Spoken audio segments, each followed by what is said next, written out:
What's up, guys, and welcome back to my reading journey. Hope we're all doing absolutely fine. And today, as usual, we're going to continue with the Discourses by Epictetus. And I'll read to you the chapter 12 of the third book on training. So let's get started.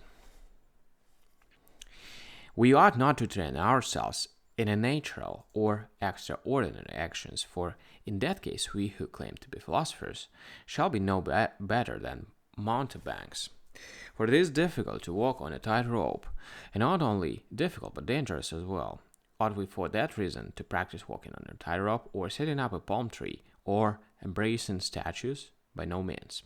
Not everything that is difficult and dangerous is suitable for training, but only that which is conducive to what is set before us as the object of our effort. What is set before us as the object of our effort? To move without hindrance in the will to get and the will to avoid. And what does that mean? Not to fail in what we will, nor to fall into what we avoid. To this end, therefore, let our training be directed, for since it is impossible without great and continuous effort to secure that the will to get fail, not for since it is impossible without great and continuous effort to secure that the will to get fail, not and the will to avoid not be not foiled. Know that if you allow training to be directed to things lying outside and beyond the will, you will not get what you will to get, nor avoid what you will to avoid. And since habit is established, a strong predominance, because we have acquired the habit of turning our will to get and our will to avoid only what lies outside our control, we must set a contrary habit to counteract the former, and where impressions are most likely to go wrong, there employ training as an antidote. I am inclined to pleasure. In order to train myself, I will incline beyond measure in the opposite direction. I am disposed to avoid trouble. I will harden and train my impressions to this end, that my will to avoid may hold aloof from everything of this kind. For how do we describe the man who trains?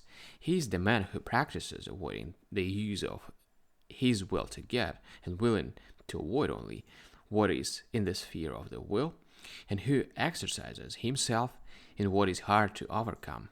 And so different men have to train for different objects.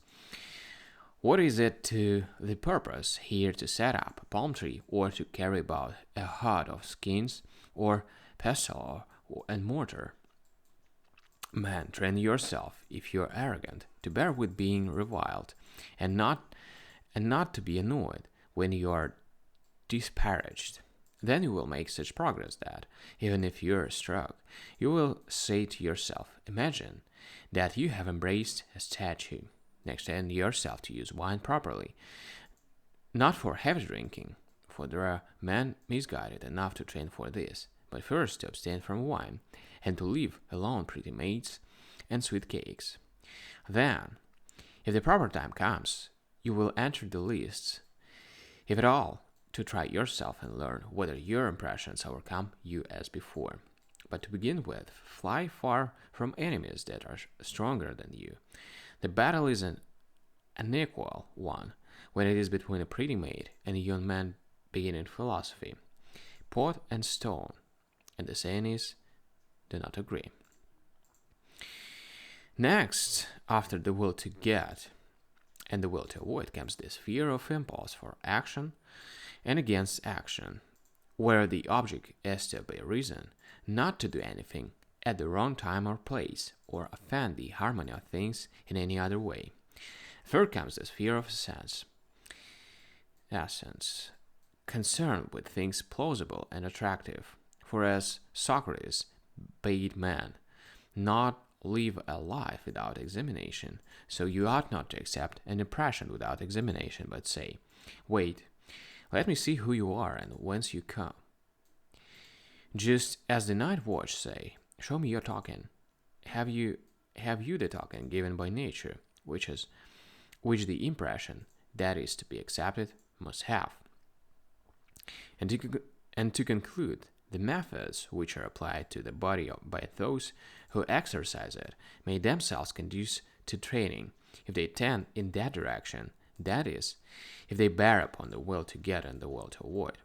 But if their object is display, they are the marks of one who has swerved from the right line, whose aims are alien, one who is looking for spectators to say, "What a great man!"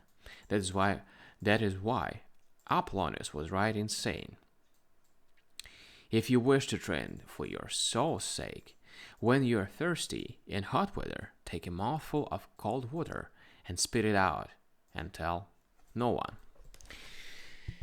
Alright guys, thank you for joining me today on this video. We gonna continue as usual, but tomorrow, thank you, see you and bye.